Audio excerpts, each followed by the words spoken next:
Trem bom de Alberto Rangel, voz Iba Mendes. Atravessando de um salto o lago de Santo Antônio, numa triangulada breve, o caminhante seguia em cheio por um vasto teso de terra firme, que devia ser transmontado na mesma deflexão. À noite, uma chuva forte, com trovoada, alagara os taperis da turma, varejando-os. O temporal caíra com um rumo estranho de ramas sacolejadas e feitas em lasca as rajadas mais violentas. Atroz, gritos, grasnos, pancadas e pios, a todos os barulhos noturnos e comuns, substituir a tormenta uma só matinada, em que toda a mata estalava, abalada no seu edifício intricado e em desaprumo. De alto porte e espessa, não tem força para se aguentar em pé, sendo além disto quebradiça como vidro.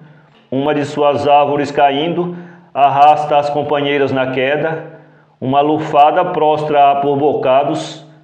Na sua debilidade, as raízes adventícias, as lianas e as sapopembas amparam-na debalde num cambaleio. Com a luz da madrugada, tudo porém sossegou, escampado. Apenas pingos grossos tombavam das folhas luzidias, lacrimejantes da água, que as levara à noite, e gojeio, trinos e pipilos de pássaros invisíveis saudavam o fresco alvorecer. A mata rorejante, que estremecera apavorada, aquietava-se, secando risonha a luz que lhe sorria. Uma endemoniada possessa, que ao exorcizar de aurora se tornara bem-aventurada. Acentuada a claridade, que a custo rompia as paliçadas da brenha, depois de me servir de um prato de caldo, onde se engolfavam 2 pedaços de queixada, partimos do pouso agreste. Seguíamos a retomar o serviço deixado na véspera, na estaca 515. Aproveitando a aberta da picada já feita, um homem houvera aí deixado uma armadilha. Encontramos entre samambaias e quiobas o rifle desarmado, e num alvoroço de alegria rodeamos todos uma anta magnífica que a arma vitimara. Estava o tapi um pouco adiante e um pouco para fora da picada, no arranco primeiro da fuga impossível. Reclinava-se ele com a dormir, com um bucho roto, num tálamo suntuoso, pomposamente arranjado todo em delicados musgos e parasitas brancas. Jamais cadáver de rainha repousara em tão mimosa alcatifa. Arrojara-o para ali o simples choque num cordel fino. O animal, temível corredor de striptease, que não tropeçava, rompendo os obstáculos dos troncos, estava derrubado por um arqueiro. O fio tocado de leve determinara o tiro, na diabólica disposição da máquina traiçoeira. Um baliza ficou tirando o couro ao bicho, para depois o esquartejar, enquanto chegávamos a essa última estaca numerada.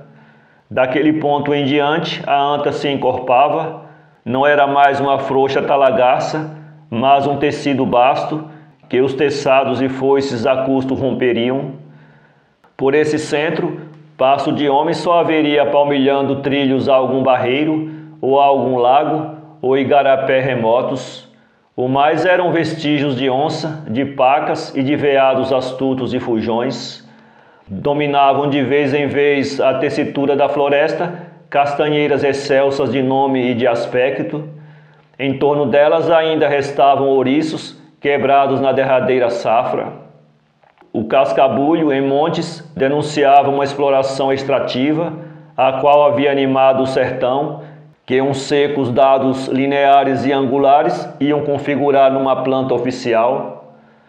Cessado o fruto caído das frondes monumentais, acabara o trabalho, remergulhava temporariamente a floresta no seu abandono, por improdutiva. O homem voltaria com a carga amadurecida das épocas. Então, nem as razões, nem o risco de algum choque de ouriço, tombando o fulminador, rechaçariam o caboclo da apanha da castanha. O patrão, em algum lago ou igarapé próximo, vigiaria, aguardando com a sua garra leonina a troca do produto. Uma barrica de castanha valeria 1 litro de aguardente, e envenenando o Mura, o cearense aumentava seus saldos, mas, explorado por seu turno, enricava o português ou o judeu que lhe aviara na cidade.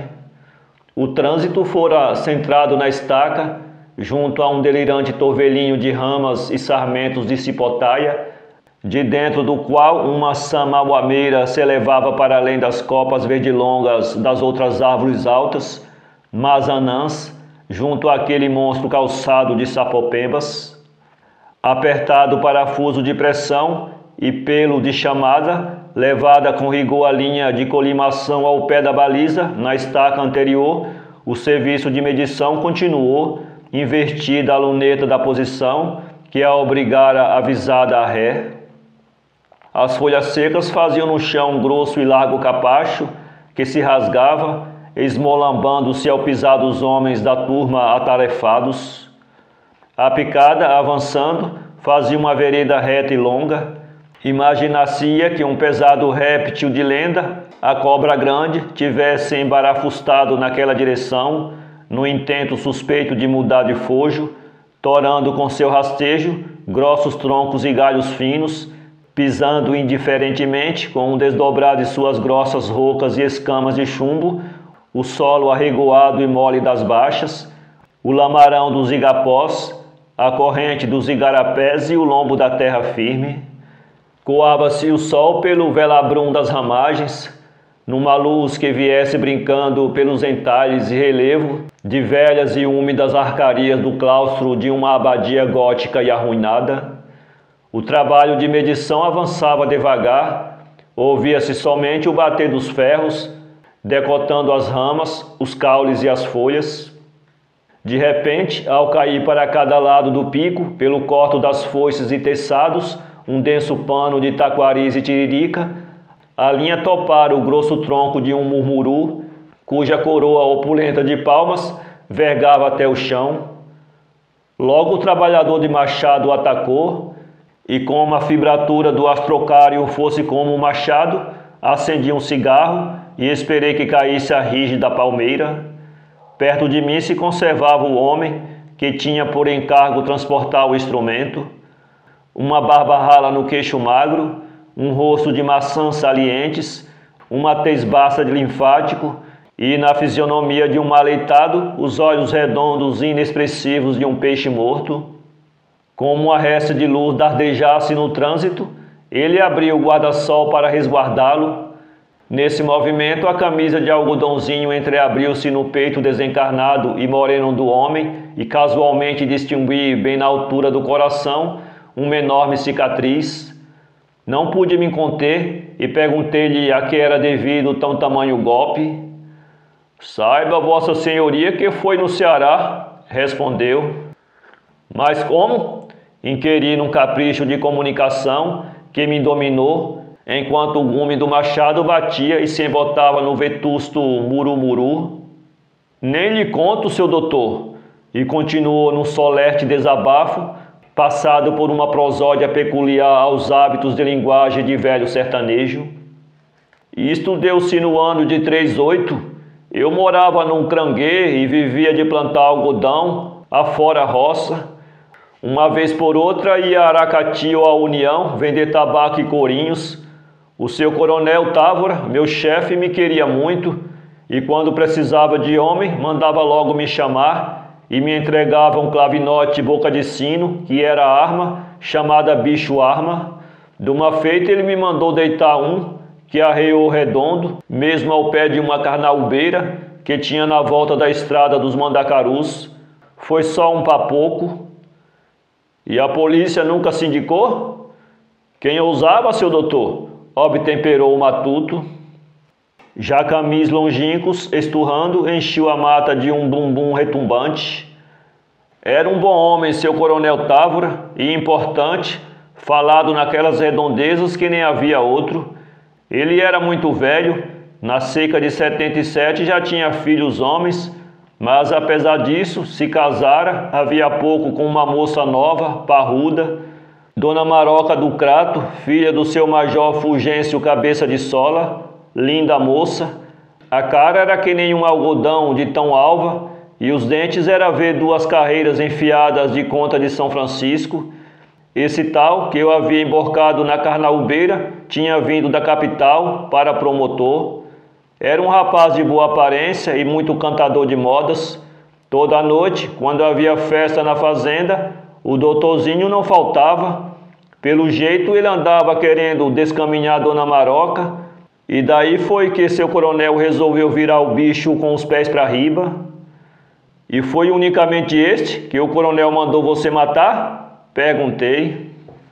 O Tabaréu, o carregador de luneta, como ele próprio se intitulava, esboçou um sorriso significativo na face sem sangue. Bem, continua a história, disse eu, entre interessado e distraído. O machado percutia sempre na palmeira em golpes repetidos, mas pausados. Grasnos de araras chegavam-nos das alturas.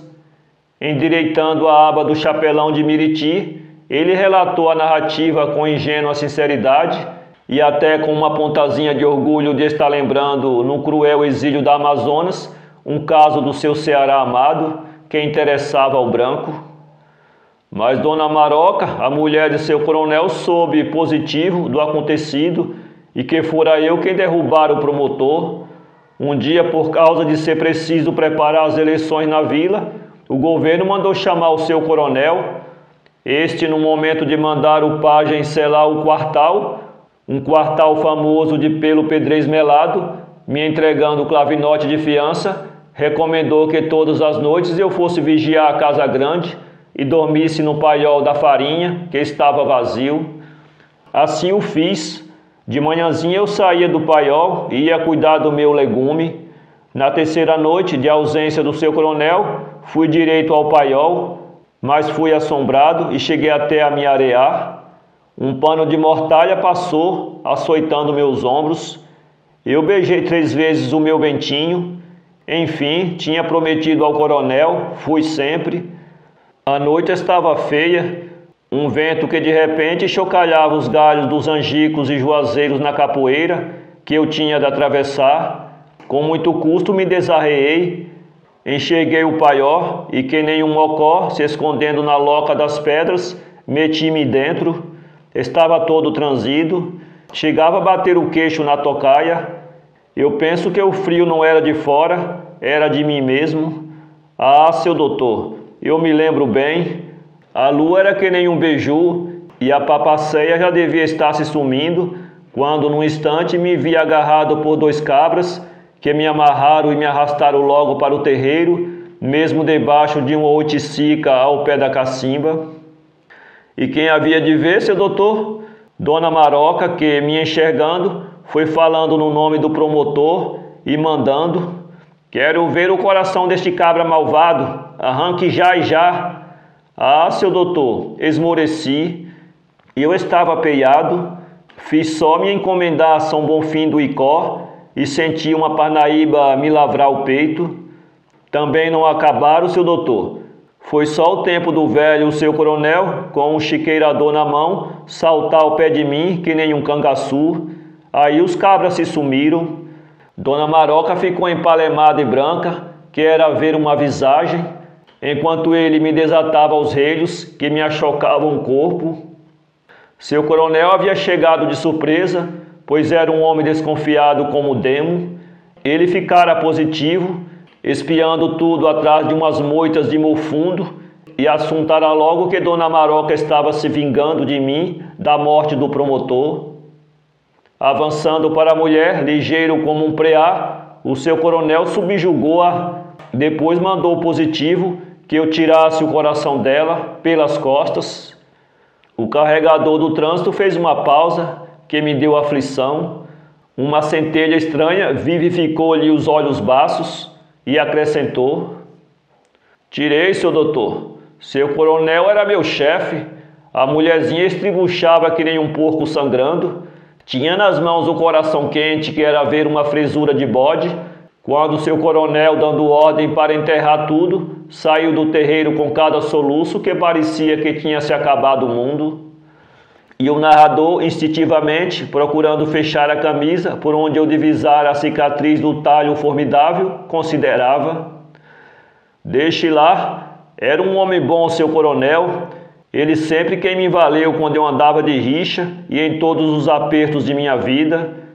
E confirmou, concluindo: homem chamado bom, seu coronel, e sabido danado, escrevia até deitado. As machadadas cessaram e na picada o murumuru tombando deram um baque no chão, semelhantemente a um corpo estendido morto por uma única e vibrante estocada na nuca.